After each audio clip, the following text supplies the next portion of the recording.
Hi, my name is Fran. In this really quick tutorial, I'm going to show you how to easily import your email list into an Aweber account. So Aweber now has a free plan, and I have decided to review this free plan, have a look at it, and check some things out. I'm going to be importing my list, and then I'm going to be showing you what apparently I don't like about Aweber, specifically about importing lists.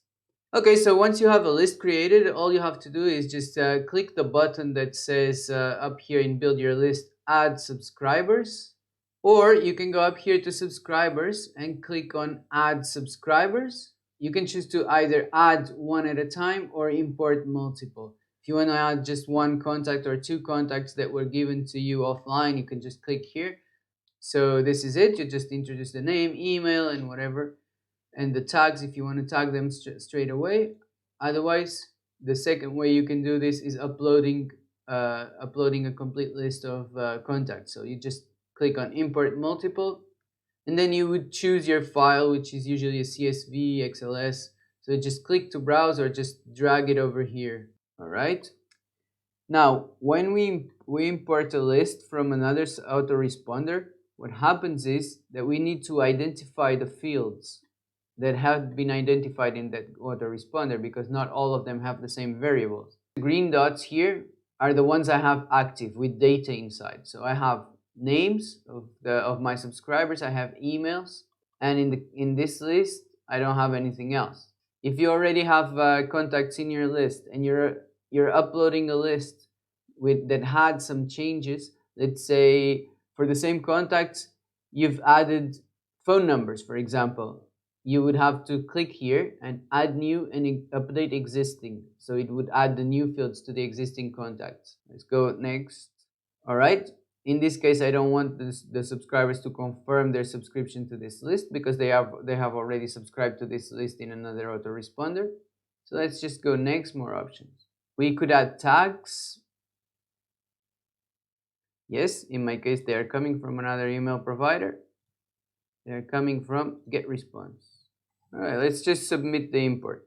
And I guess they will have a look at my list to see if everything is okay. They'll check with the subscription methods.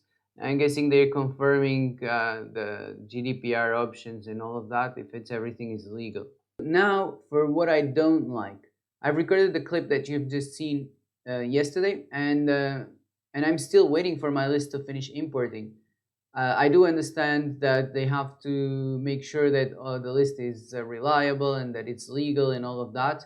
But let me just show you here. It's too much to wait for me to start emailing my list if I want to be moving from one email autoresponder or one email platform to the other. Let me just see here. Let's go up here to subscribers. If you've already imported your list, this is where you'll find it. So don't get scared, because it happened to me the first time I imported them, and I come here and I see 0 active subscribers. So let's just go up here to subscribers, import history, and you see yesterday I did import this list of 411 subscribers, and the review is still pending. I did give them all the information they asked for, where the people were opting in from, and where they came from. If they came from another autoresponder, and I did give them all this information, and apparently I still haven't gotten approved. The list hasn't gotten approved. So they say your import is being manually reviewed. We'll notify you via email when we have updates. Most reviews are done within 1 business day, or so they say. But it has been more than 24 hours, and apparently I still don't have my subscribers ready. I've done this process of importing lists before, and I've never seen this. Maybe this is their way of being zealous especially with the new GDPR legislations.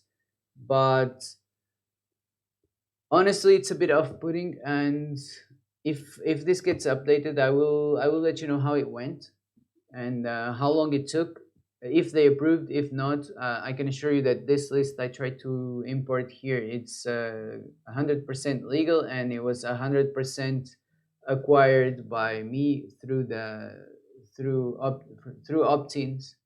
All right, so that is it about how to import a list and the issue I do have with it. Uh, Thank you very much for watching this video. If you do want more tutorials, either for GetResponse, ClickFunnels, Aweber at the moment, I'm doing a few more. Or if you want to learn how to earn what you deserve from your content, make sure to subscribe to this channel. Leave me a comment if you want any specific tutorial I haven't created yet. And see you on the next one.